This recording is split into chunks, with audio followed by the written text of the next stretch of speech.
Vous écoutez l'épisode 61 du podcast La boîte à outils des parents, savoir prendre du recul. Bonjour, je m'appelle Juliette Cerceau et je suis ravie de vous accueillir sur la boîte à outils des parents. Je suis coach parental et coach de vie certifié. La boîte à outils des parents, c'est le podcast dédié aux parents d'enfants de la naissance à l'adolescence. Chaque mardi, je vous donne des outils concrets, applicables facilement et immédiatement pour vivre une parentalité plus épanouie. Pour cet épisode, dans lequel je vais vous proposer une solution pour prendre du recul, je m'appuie de nouveau sur le livre génial dont je n'ai pas cessé de faire l'éloge, Le cerveau de votre enfant par les Dr Siegel et Payne Bryson. Quand j'ai fait la série sur le cerveau avec les épisodes 51, 52 et 53, je ne vous ai pas parlé de ce qui va suivre parce que je trouvais que la série sur le cerveau était déjà un gros morceau et que le sujet dont je vais vous parler maintenant pouvait être décorrélé du reste. Je veux vous parler de ce que les Dr Siegel et Payne Bryson appellent la roue de la conscience. La roue de la conscience, qui est un terme assez opaque je trouve, permet de prendre du recul, de se défocaliser d'une pensée qui crée des émotions négatives pour se reconcentrer sur des pensées plus positives. Je vais m'expliquer avec un exemple, mais avant ça, je voulais vous préciser que la roue de la conscience est très utile pour les enfants qui ont tendance à se focaliser sur une pensée et à faire des généralités. Mais elle est aussi très utile pour les adultes. Les adultes sont normalement capables de plus de subtilité, ils sont capables de relativiser plus facilement que les autres, mais tout de même, les adultes trouveront un intérêt dans cet outil. Imaginons un enfant qui fait ses devoirs et qui n'arrive pas à faire un exercice. Cet enfant va peut-être se dire qu'il est nul, qu'il n'arrive à rien. Il va peut-être pleurer, crier, se mettre en colère contre lui-même et contre son enseignant ou son enseignante d'avoir donné un exercice si difficile, de ne pas lui avoir suffisamment expliqué peut-être. En bref, cet enfant va se concentrer sur son échec du moment et il va rester figé, concentré dessus comme si c'était la seule composante de son monde. Je prends l'exemple des devoirs, mais ça peut être n'importe quoi d'autre, comme une tour qu'il n'arrive pas à construire, un jeu de société auquel il n'arrive pas à gagner, un sport qu'il n'arrive pas à faire. Ça peut être également une situation qui suscite son mécontentement, comme le fait que vous le refusiez d'acheter un jouet ou que vous lui donniez un bonbon. Enfin bref, ça peut être vraiment n'importe quoi. Je reste sur l'exemple des devoirs pour continuer mon exemple. Quand notre enfant est dans cet état-là, il ne va pas réussir à lâcher prise sur ce qui le tracasse et il va avoir un déficit de confiance en soi qu'il ne faut absolument pas généraliser. Maintenant, imaginez une roue de vélo. Il y a le centre, le moyeu qui représente notre cerveau, global, calme, apaisé, capable de prendre des décisions et de voir l'ensemble de ce qui compose notre être. Il y a ensuite les rayons qui sont comme des flèches qui pointent vers le pneu. Et sur le pneu, il y a tout ce qui compose notre être, comme nos pensées, nos ressentis, nos aspirations, nos souvenirs, nos rêves, etc. Quand un enfant est focalisé sur l'exercice qu'il n'arrive pas à faire et pour lequel il s'énerve et se sent nul, il est concentré sur un rayon et un aspect du pneu.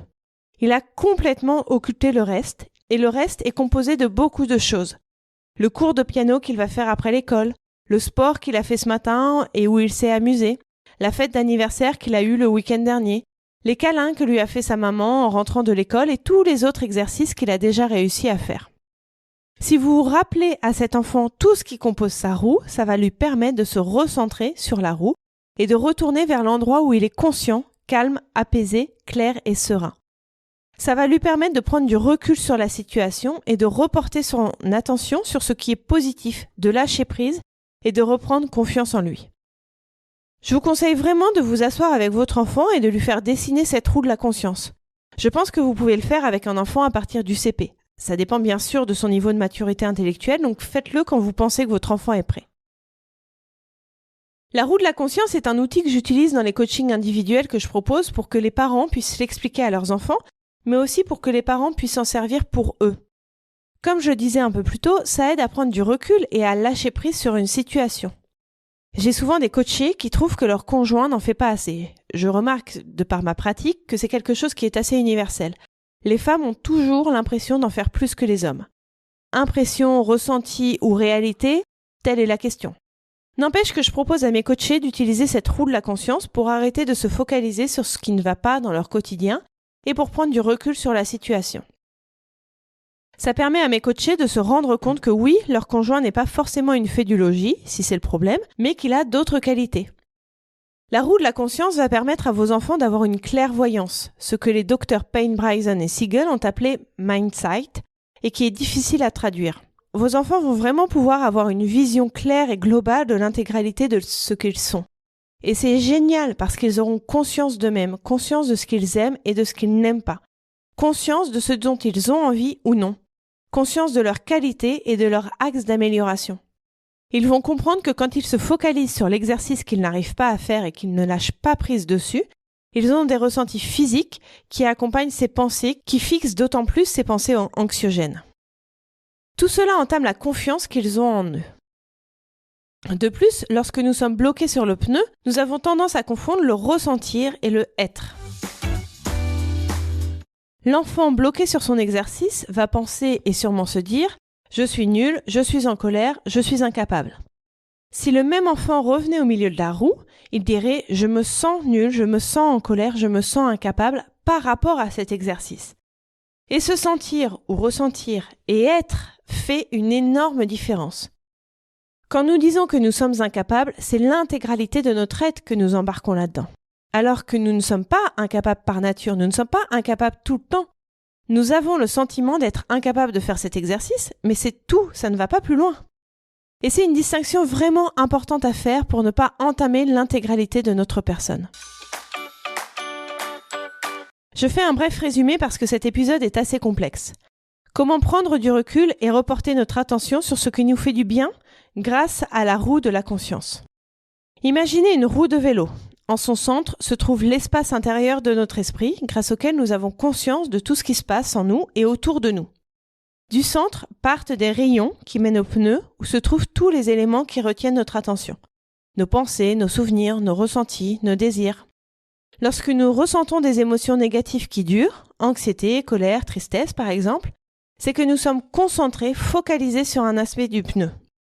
Revenir au centre nous permet de prendre du recul, de voir une image plus grande de ce que nous sommes et de ce qui nous entoure, et de reporter notre attention sur ce qui nous apporte plus de positivité dans notre vie.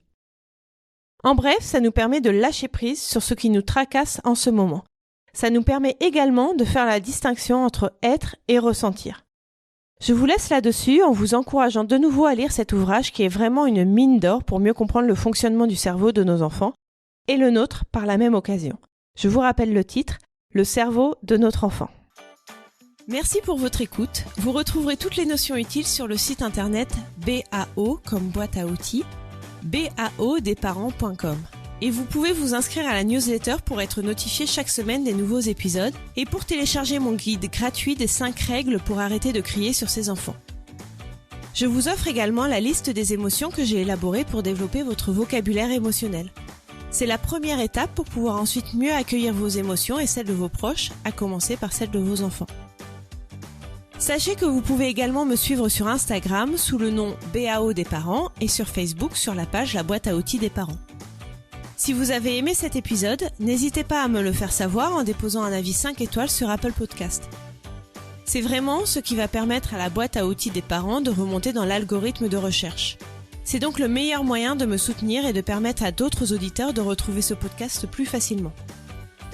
Enfin, et après j'arrête, sachez que si vous voulez vivre dès maintenant la vie à laquelle vous aspirez, je propose un accompagnement personnalisé, peu importe votre besoin, que ce soit dans votre vie familiale, professionnelle, personnelle ou même sentimentale. Je vous offre un rendez-vous découverte de 30 minutes qui est gratuit et sans engagement. Vous trouverez toutes les informations sur mon site internet baodesparents.com. À mardi prochain!